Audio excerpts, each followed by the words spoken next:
กองประชุมสรุปเวียกงานแขนงการเงินประจำปี 2025 และทิศทางประจำปี 2026 เพื่อบรรลุเป้าหมายยกสูงบทบาทการนำพาของคณะพรรคตั้งหน้าเป็นเจ้าตนเองบุกทะลุคุ้มครองการเงินเป็นทันสมัยยู่แฮงพัฒนาเศรษฐกิจสังคมแห่งชาติให้มีความเข้มแข็งสีเขียวและยืนยงได้ไขขึ้นในวันที่29มังกร2026และได้สำเร็จในวันที่30มังกร2026ที่นครหลวงเวียงจันทน์โดยการเป็นเกียรติเข้าร่วมโอ้ลมและให้ทิศซี่น้ำของทานสอนไซศรีพันดรกรรมการกรมการเมืองศูนย์กลางพรรคนายกรัฐมนตรีแห่งสปป.ลาวมีทานสันติภาพพรหมวิหารกรรมการศูนย์กลางพรรคเลขาคณะบริหารงานพรรคกระทรวงรัฐมนตรีกระทรวงการเงินมีบรรดาทานรัฐมนตรีหัวหน้าองค์การเทียบเท่ากระทรวงอ้อมข้างศูนย์กลางประธานคณะกรรมการปกครองนครหลวงเวียงจันทน์แขวงบรรดาห้องรัฐมนตรีห้องประธานคณะกรรมการปกครองแขวงหัวหน้ากรมห้องหัวหน้ากรมที่ต่างหน้าให้บรรดากระทรวงองค์การพนักงานนำพาหลักแรงของกระทรวงการเงินเข้าร่วมกองประชุมในครั้งนี้เป็นการสรุปตีราคาการจัดตั้งปฏิบัติเวียกงานใน1ปีผ่านมา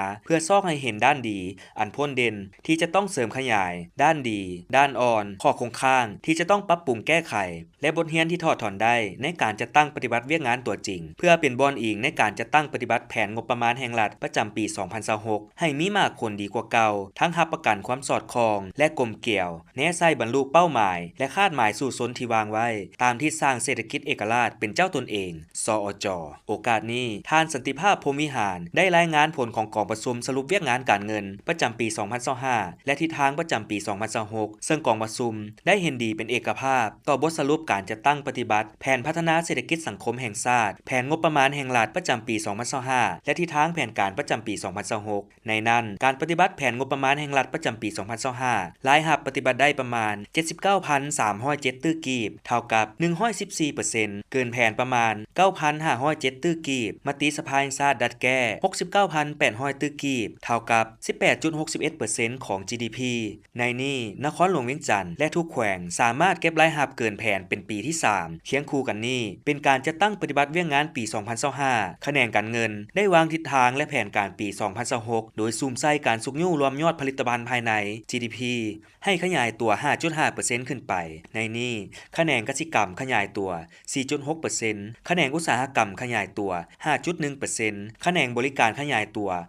6.6% และภาษีอากรผลิตภัณฑ์ขยายตัว 4%ซึ่งปัจจัยต้นต่อที่สุกยู่การขยายตัวของ GDP มาจากแขนงบริการท่องเที่ยวแขนงพลังงานแขนงบริการโลจิสติกแขนงกสิกรรมและอุตสาหกรรมปรุงแต่งกสิกรรม GDP เฉลี่ยต่อหัวคน $2,238 ดอลลาร์สหรัฐและรวมยอดรายได้แห่งชาติต่อหัวคน $2,101 ดอลลาร์สหรัฐด้านแผนการสู่ชนเก็บรายรับงบประมาณให้ได้ 83,600 ตื้อกีบเท่ากับ 20.02% ของ GDP และรายจ่ายงบประมาณทั้งหมด 81,400 ตื้อกีบเท่ากับ 19.50% ของ GDP งบประมาณเกินดุล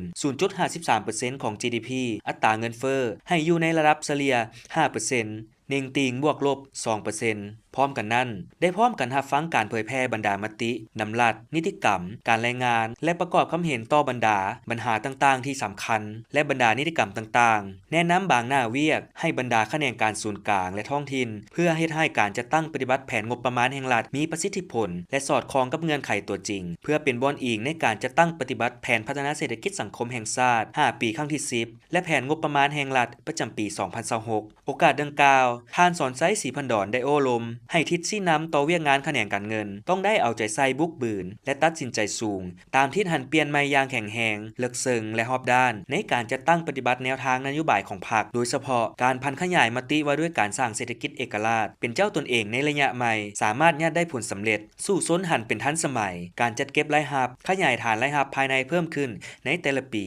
สู่โซนแก้ไขหนี้สินได้ในระดับหนึ่งทั้งเป็นการลดพรการกู้ยืมใหม่ที่มีอัตราดอกเบี้ยสูงเคียงคู่กันนั้นแขนงการเงินสืบต่อเอาใจใส่เวียกงานที่สำคัญเป็นใจกลางในการสุกยู่ติดตามและประเมินการจัดตั้งปฏิบัติแผนพัฒนาเศรษฐกิจสังคมแห่งชาติและแผนงบประมาณแห่งรัฐประจำปี 2026 และเวียกงานอื่นๆที่ติดพันกับแขนงการเงินต้องพันขยายเข้าสู่แผนพัฒนาของแต่ละแขนงการและแผนพัฒนาเศรษฐกิจสังคมของแต่ละท้องถิ่นให้สอดคล้องและกลุ่มเกี่ยวรับประกันให้บรรดาคาดหมายที่กำหนดออกสามารถบรรลุได้ตามแผนการ พร้อมนั้นต้องได้พันขยายให้กลายเป็นแผนงานและโครงการอันเฉพาะมีกลไกติดตามประเมินและสรุปรายงานอย่างปกติสำหรับแขนงการท้องถิ่นให้ฮีบฮ้อนจะตั้งปฏิบัติโครงการลงทุนของรัฐและการนำใช้เงินเกินแผนประจำปี